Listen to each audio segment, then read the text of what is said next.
Hi, my name is Liza, and I chose to do my restoration presentation on women in the priesthood because I've always found that to be a really interesting topic within the church. So it falls into unit 4, restoration of the priesthood and the founding of the church, and the related major concept is women in the priesthood. So the type of doctrine, this is a supporting doctrine.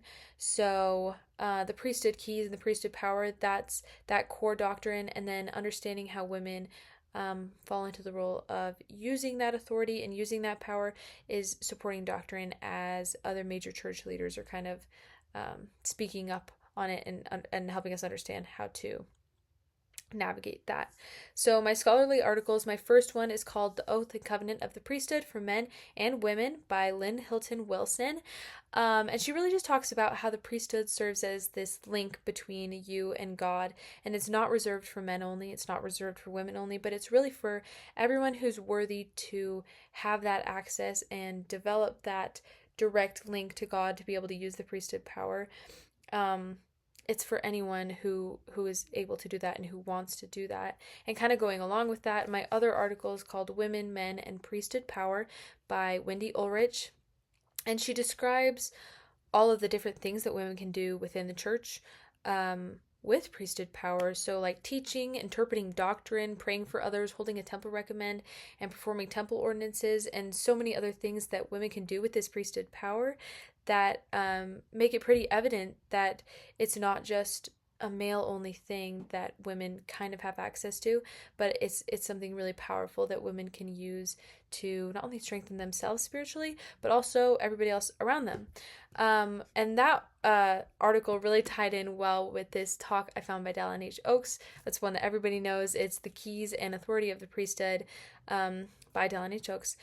And I really, really liked how he kind of talked about the Relief Society as like an appendage of the priesthood, just because it was fresh on my mind because we were talking about it in Unit 10 and how the Relief Society was formed and why it was formed, to help those around it and to allow women to channel this priesthood authority that they could use to be better servants of the Lord and to give back to the people around them.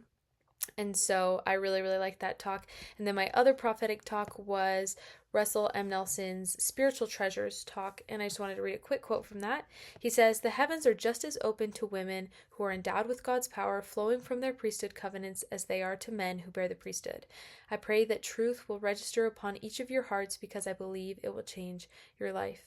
And I really like that a lot of more recent prophetic talks that have been given about the priesthood really take some time to single out women and call to women to tell them that they should be using their priesthood power and that they should be utilizing this tool, and it's not something that should just be swept under the rug because it is something that is readily available to them. So that really stuck out to me. My D&C sections and verses, I have D&C 84:19, and it says, "And this greater priesthood administereth the gospel and holdeth the key of the mysteries of the kingdom, even the key of knowledge of God."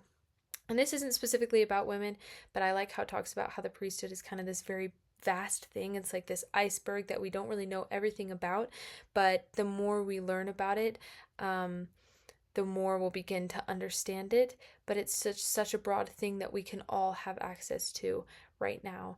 And my other one comes from D&C 25:7-10. I won't read the whole thing, but it's straight Revelation straight for Emma Smith. And it says, "And thou shalt be ordained under his hand to expound scriptures and to exhort the church. According to it shall be given to thee by my spirit. For he shall lay his hands upon thee, and thou shalt receive the Holy Ghost. And thy time shall be given in writing and to learning much." And it's really just guiding her and telling her how she can be a good help to Joseph with everything that he had going on, but also how she could hone the gifts of the Spirit and also that priesthood power in her own life.